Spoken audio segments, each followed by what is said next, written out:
Who is actually insulting Islam? As published in the Times of India by Rashidul Bari, voiced over by Michael Arias. The whole Muslim world, especially the Middle East, has been on fire for days. This fire was caused by a wave of anger that saw not only the USA and Israeli flags burning, but also the killing of many innocent people, including Christopher Stevens, the U.S. ambassador to Libya. Why do Muslims feel so much anger and hatred against America and Israel? Did the USA or Israel drop an atomic bomb in the holy city of Mecca? Did Pope Benedict XVI declare a crusade on Islam, like his predecessor Pope Urban II? The answer is no. So, why this fire? Surprisingly, this fire was caused by a film, more specifically a YouTube video, titled Innocence of Muslims. It was privately produced by Nakula, a 55-year-old notorious man who committed many crimes, including bank fraud, in 2010. Nakula seems to have made the most negative movie possible. The film sensationalizes matters that are concerned with making Prophet Muhammad look bad. It portrays him as a womanizer and a religious fake, despite the fact that Islam does not allow the depiction of its prophet. Does innocence of Muslims represent the truth? No. Should we be angry? Absolutely not. Why not? To answer this, we need to analyze a deeper question. Who is actually insulting Islam? Let's see. How in the world has a YouTube video created by a criminal made the whole Muslim world turn upside down? I asked Nobel laureate Muhammad Yunus. He replied with his own question. When do the lives of 15 million people have a greater value than 1.3 billion? Upon hearing such a quantitative answer, I was clueless. Yunus added, well, if 1.6 billion people suddenly disappear, the world would not be affected that much. However, if 14 million people vanish, the world would suffer very much. It took me a few hours to understand Yunus's analogy. Yunus actually made a comparison between the total number of Muslims and Jews. The total number of Muslims is about 1.6 billion, and the total number of Jews is about 14 million. The total population of the earth, at present, is over 6.8 billion. Among those, 2.1 billion are Christian, 1.6 billion are the followers of Islam, and there are only 14 million Jewish believers. More precisely, I would say 21% of the world's total population is Muslim, whereas 0.2% is Jewish.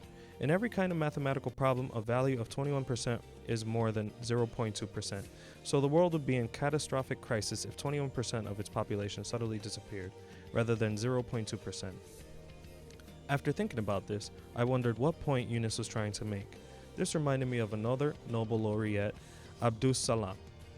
In 1980, Salam published his book, Gauge Unification Fundamental Forces, a modest proposal to empower Muslims to re-enter the world of math, science, and technology before they became utterly marginalized. The grave humor of his extreme proposal was to remind Muslims about the consequences of neglecting education and focusing too much on religion, including hatred towards Christians and Jews. Yunus's quantitative analysis on Muslims' violent response to a YouTube video was so fantastic that at first, I thought the analysis was satire in the tradition of Salam. Let's look at this analogy in detail. Until now, a total of 830 people have won the Nobel Prize. Among them, the number of Jewish people is 185, and number of Muslims that are Nobel laureates is 10. According to my math, 1 out of 20 laureates should have been Muslims. If that were so, among 830 laureates, Muslims should have received at least 166 Nobel Prizes. However, the reality is not even close to those expectations. Muslims neither attained 166 nor 100. They won only 10 Nobel Prizes. On the other hand, as per the numbers I calculated that were representative of the population, the Jewish believers should not have attained more than 3 or 4 Nobel Prizes. Yet, they attained more than 185. Upon realizing this fact, I instantly understood Yunus's analogy and was filled with shame and guilt as a Muslim. The question is obvious. What are the Muslims doing? Look at the Middle East. Look at Pakistan or Bangladesh or any other Muslim country, and you will find the answer. They are now busy chanting a slogan, Obama, Obama, we are all Osama.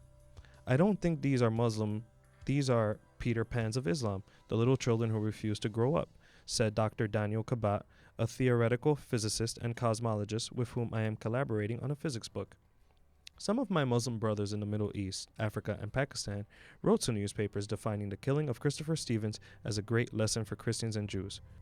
Quote, it was a great act of revenge against Christian Jews who supported innocence of Muslims. Unquote.